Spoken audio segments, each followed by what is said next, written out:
Well, let's cut and redo that because my voice cracked Okay. in the middle of that. Cool. That's embarrassing. We don't want that. This is cool. I'm stoked to play. I like this place. This is the Lupo's venue in Providence, Rhode Island. Big stage, which makes things very easy in regards to setting up and breaking down and everything.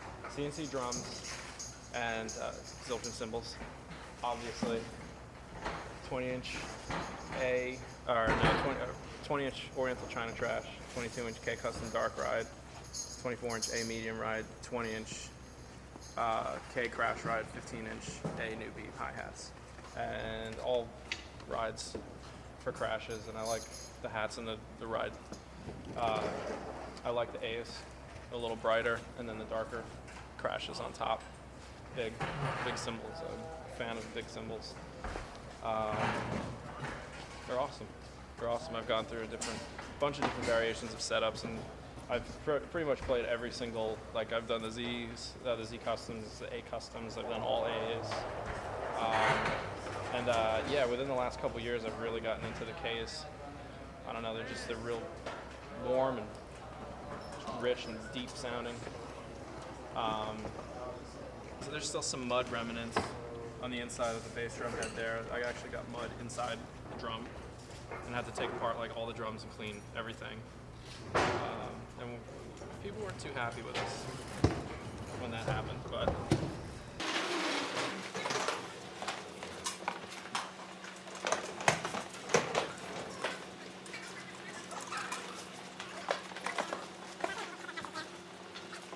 that's the whole thing with the sheet over the drums is just, you know, because there's so much room, I'll stay up on the drum riser and just cover the drums, and then everybody else is set up in front.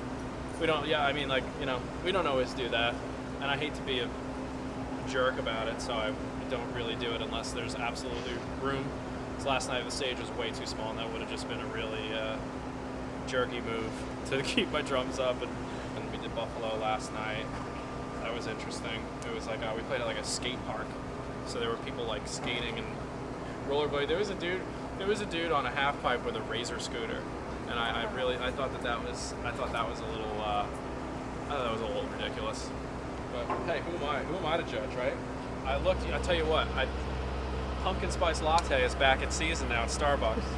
Big fan of the pumpkin spice latte. No whipped cream though, not a fan of the whipped cream. I checked out on my little phone here. There's a bunch of Starbucks around, and I went to go find it. But there was a Dunkin' Donuts right there, and I don't like Dunkin' Donuts coffee, but Dunkin' Donuts also has breakfast sandwiches. So I got myself a little breakfast sandwich, and the worst black coffee in history. Their coffee sucks. It sucks. It tastes, seriously, it's like, I don't know, I'm looking for a puddle on the floor for me to compare it to. It's just like dirty water with like a mild coffee flavor to it. It sucks. I hate it. I actually dumped it out and then refilled my styrofoam cup from the coffee pot on the bus. Why I even bought coffee in the first place is dumb because it's on the bus. Come on, this one.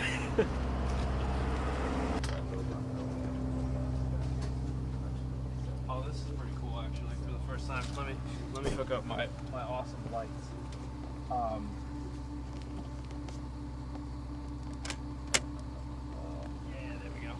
For the first time this is the first time we've had like only a few people on our bus. Like we've got 8 people total. So we had like these bunks converted to like these bigger bunks. Usually they're just all, you know, the 3-space bunks. But we got these, and it's freaking awesome because I can do this. I can like sit up, hang out, sit here and read. I got a little TV action going on here. I watched White Man Can't Jump last night when I was trying to go to sleep. It's pretty cool, and I'm like the bunk nerd. Look at this. That sucks. In your face. It's so bright. It sucks. So what I did, and what I do pretty much every time we go on tour, I bought these LED Christmas lights, non-heat producing, so it doesn't get all hot in here. And I get these little hook things from CVS. Just hook up these lights, and now it's awesome. Now I got this like awesome relaxed mood going on here.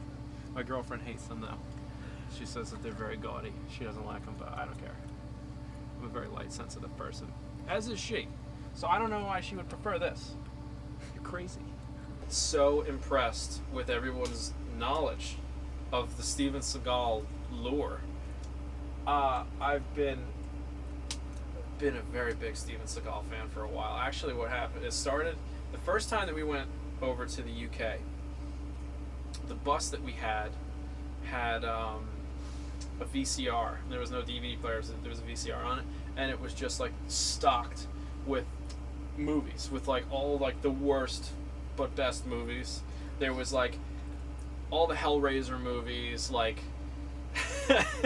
I think there was like, you know, stuff like Junior with Arnold Schwarzenegger, you know, where he's like the dude who becomes pregnant, you know, just stuff like that. And then there was like every Steven Seagal movie ever, like Hard to Kill, Above the Law, Out for Justice, On Deadly Ground, Under Siege 1 and 2, Fire Down Below, like all these Steven Seagal movies, and I watched them because there was just all these movies to watch. So 100% the guy like this all day. Oh. Yep. This is depressing. But delicious, right?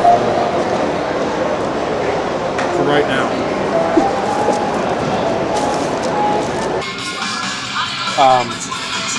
Every time that I go to any kind of record store and I see her records, I usually take them and just completely spread them out over everything. So they're all in plain sight. Oh, look at all these, you know. It's like my little tactic. But I don't feel like being a dick today. So